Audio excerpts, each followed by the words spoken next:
Okay, I have some explaining to do. Um, so I just did a version of this video. Um, yeah, take two. And the reason that I'm doing a take two is because I told a story that really wasn't mine to tell, and I realized that. Um,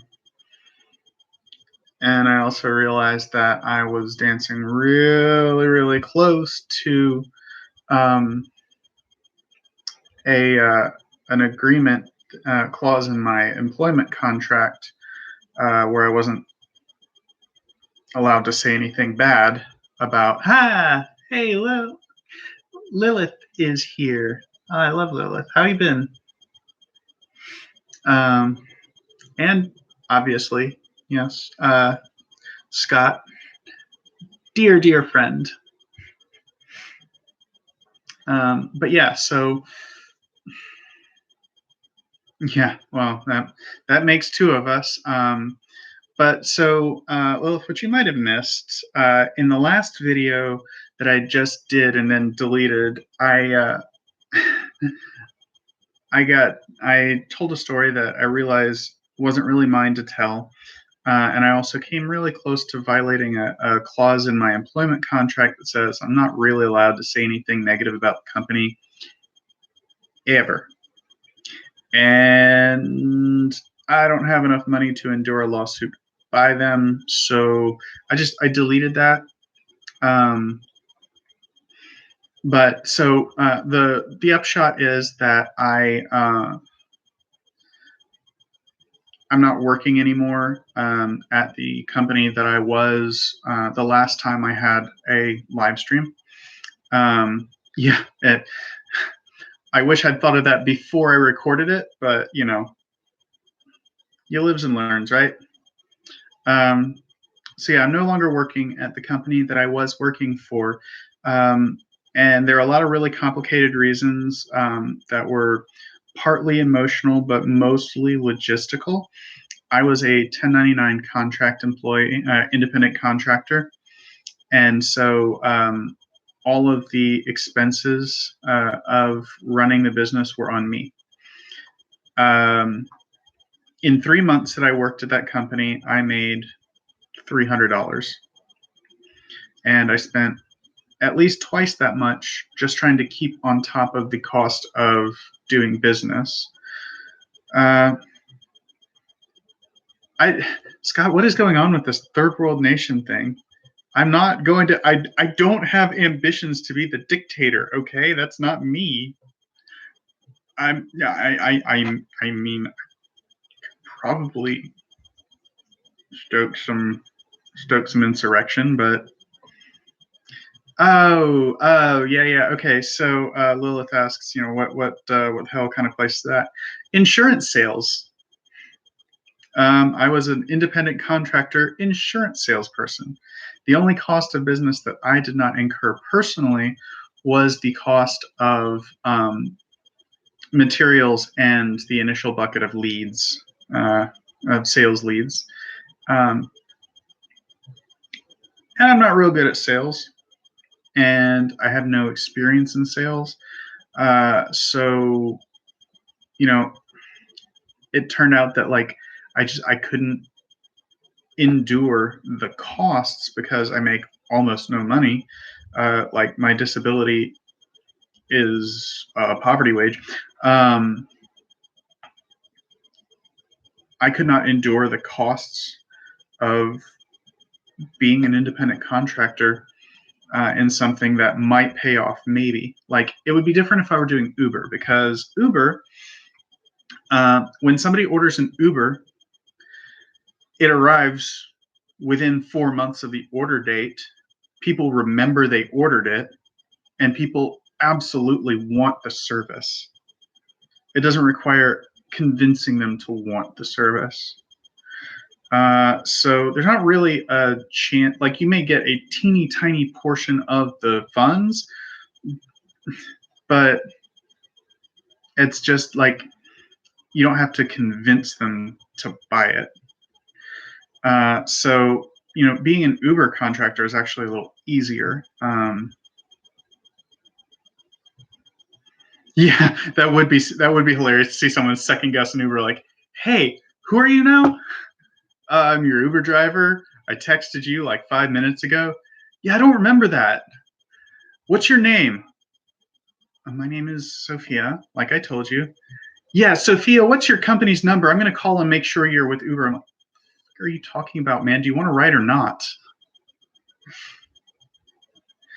Let's see. Lily says sales is easy coming from a pro. Yeah, how long have you been doing that, Lily? Was it easy to start? So here's the business. It's a brokerage firm. No, I am not big on Uber either. When I say that Uber is a more lucrative business model for their independent contractors, I want you to know that that's poisonous criticism veiled with a slight veneer of pleasantness.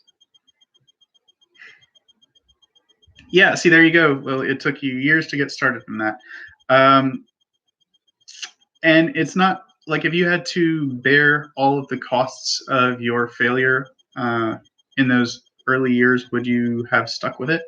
Because I couldn't afford to do it. I spent like $300 a month just trying to paying for gas. I drove 120 miles a day approximately to get to all of my clients, who then in turn just basically yelled at me. So I made one sale. I made one sale. Logistically, I couldn't do it. So it works for some people, and it's not hard to get rich in that business if you have the ability to stick to it. And I didn't. So I'm currently unemployed again. On the other hand, that gives me some opportunity to work on some content because, oh boy, that job did not know how to be respectful of my time. Like, okay, so I take Saturday off, or Friday night and Saturday off. It's Shabbat, so I don't work on Shabbat. So they were like, well, everybody here works 6 days a week. I'm like, well, I'm going to need Friday night and Saturday off. And they're like, well, that's a lot of time off. What time on Saturday do you have to, can you, like, up to what point can you work on Saturday? And stupid me, I didn't give them the time that Kabbalat Shabbat services were at the synagogue. I gave them the time that you light candles on Shabbat, which is 20 minutes before sundown. And they said, oh, that's great. That's like 8:30 now. So like you can work a full day. Fuck you. Yeah. So, okay. So Lily says, I discovered the sales thing working in call centers in insurance and in retail. Some sales to be a good salesman, you need to befriend your client. I did that. Find out what their needs are. Good at that, and then steer them toward the better deal. And I tried to do that. And those three things, they're really great pieces of advice. Just when you're, I don't want to get too far into the details because again, I have a clause in my contract that says I can't say anything bad about the company, probably ever. And so like, I don't want to make a public statement denouncing their business model, but I have a problem with their business model. It is a little bit bleeding a rock. So it wasn't always as easy as, oh, if you just steer them towards the better deal, then they'll take that better deal, because the better deal was often for them not buying. And I started to feel kind of crummy about that. So, that's one of the reasons that I don't work for them anymore. Yeah, exactly. And that's sort of what I'm doing. Lily says, take your license to a better place. And that's, I have no desire to sell. I'm not good at sales. Like people don't want to buy things from me, just in general. So like, I don't want to do that anymore, but the license has gotten me a couple of interviews in a couple of different places doing other things. So we'll see how that works out. But I have here open in another tab the script for a show I've been working on, Take 34. I think I've mentioned it before. It's going to be a media review show. Take 34 is going to be specifically TV, and there's some other limiting factors there, but I just wanted to let you know that I have the script open. I'm working on the script, and I just read through it for the first time in a while the other day. I'd let myself kind of percolate on it. I think it's pretty funny. Like, there were points where I couldn't get through a table read of this show because it was like I kept cracking up. So I just wanted to let you guys know that I'm working on scripted stuff again. So I don't have a timetable for a release for this one yet. Things are slightly better in terms of set this time around. We actually have some stuff that I can sort of I can work with. So it's not going to be the white painted brick background from before. And I'm not doing the green screen thing because I don't have the ability to light it sufficiently that it all changes to a perfectly solid background image. I can't green screen things very well with the lighting setup that I currently have. So things are looking good, and I'm going to try to have something out within a month, I'm going to say. And you know what? I would like to, if I may, give you a little preview of what I've got going on. Just the introduction. I'm not going to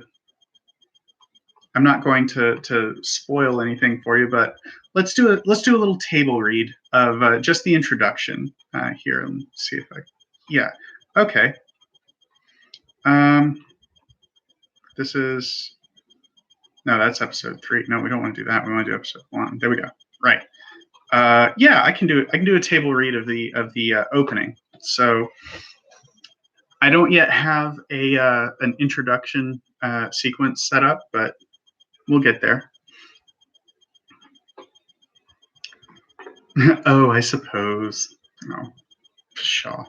Okay, here we go.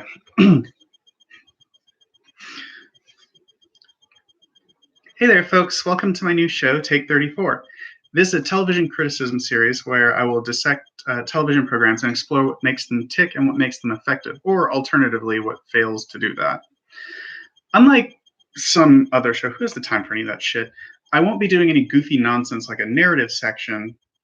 This show is going to be mostly just wall-to-wall with the good stuff. Before we get started, I want to lay down some ground rules. I'm only going to be reviewing whole shows, so in service of not taking 27 years to come out with a new episode, I'll only review shows that have 4 or fewer seasons. I'm going to do 2 episodes per show, one to review the plot and one to review the structure and themes. And this season limit is actually a good thing. So I have this theory about shows that have a very strong first season. If a show has a very strong first season, they probably won't get renewed for a second. Shows that have a weak first season but a strong premise that depends on a second season, they'll be renewed for at least a second season, and you really have to bring it in that second season to get your third.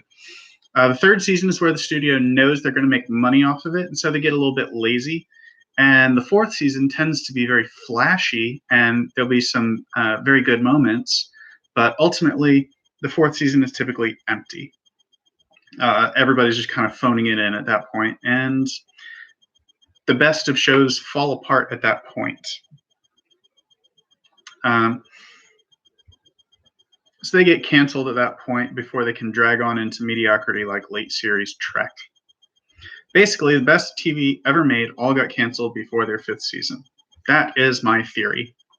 Now, this show is obviously more labor intensive than whatever that other show was. I hear this techie heifer just adapts other people's work and answers questions. Weak. My point is, this is going to be pretty original work and takes a long time to put together. So we'll see how long it ends up being between episodes.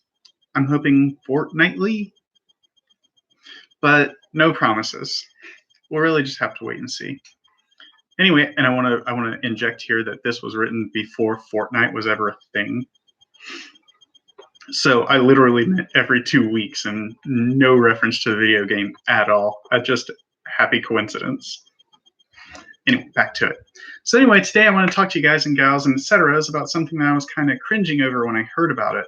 It's a Netflix original series starring Jonah Hill and Emma Stone, and it revolves around mental illness. This is Maniac. Obviously, big fucking spoilers. All right, so that's the introduction. Oh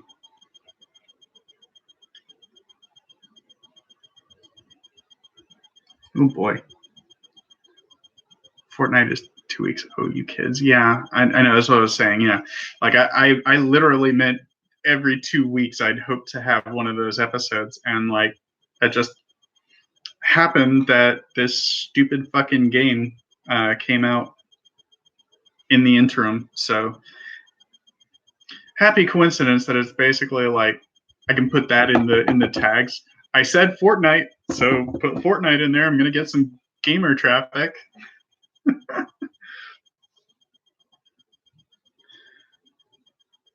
Yeah. Although I am thinking about throwing a joke about that in there. Oh, fuck them. Who cares? Whiny little shitbags. Like I typically, you will have noticed that I typically don't block a whole lot of comments, but I really hate gamers sometimes. And you know, if they try that shit, I don't care. I will block them. Just I'm not putting up with fragile ass white gamer boy bullshit. I'm not doing it. So that's gonna be fun. But yeah, so the first one that I'm going to be reviewing is Maniac. If you haven't seen it, it's on Netflix and it's kind of amazing. Tyrann's Flame Wars, what is this, 98? God, I hope not. That was my freshman year of high school. Oh no. Oh no. Actually. Yeah. Send me back to high school. Send me back to 1998, y'all. I'll knock this shit out way earlier. Hopefully knock the shit out of my idiot high school self. And yeah, I was terrible in high school. I hated me in high school. Like, I hated me then. I hate me even more now. Like, whew. Anyway, 1998, not a good year for me. So we've dragged this nonsense out for almost 20 minutes. I just want to say that, I really appreciate you guys for hanging in there. And honest to God, I am working on it. Okay. It's just, this one's a little harder because it's not as easy to work around. Like for this, I have to actually know and really be careful of fair use,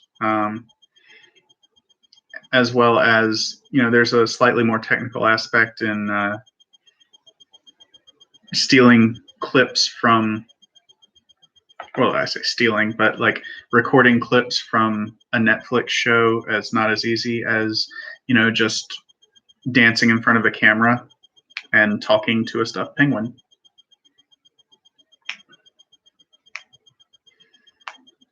Oh God, I'm the oldest one in this room right now. Oh no. No, don't tell me that. Don't tell me that. Why would you tell me that? Oh my God, I'm having a midlife crisis. And I'm not that fucking early either. Oh no.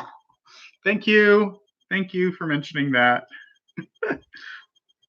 Anyway, oh yeah, fun fact. I had a cyst cut out of my back yesterday.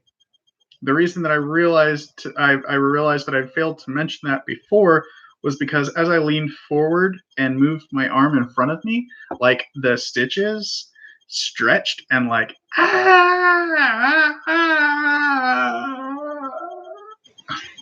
yeah, I'm not middle aged yet, but I'm getting way closer than I want to be. I turned 35 on the 11th, so it wasn't that long ago. Less than 10 days. Yeah, so I'm barreling towards middle age with like none of the life experience or anything that comes with being middle aged. Ugh, 31, baby. Yeah, no, it's fine. Middle age is a thing that happens to people, and it's unfortunate, but there you go. Anyway, yeah, so I got this cyst in my shoulder, excised yesterday, and I think it stopped bleeding sometime in the night, but oh, so much blood, and once the lidocaine wore off, that didn't tickle very much. And then they had me do a sleep study last night too. So I'm exhausted. I'm loopy. I don't know what the fuck I'm talking about right now. Anyway, I'm gonna get to work on this, and then I also have some homework for school. I really hate the lighting in this room. It makes my shadow jump out. I don't like it. I need to stop doing this in here. But this is where my desk is. So anyway, that's all I really have. I'm gonna hopefully have some content up for you in not too long. Thanks for stopping in. I'll talk to you later.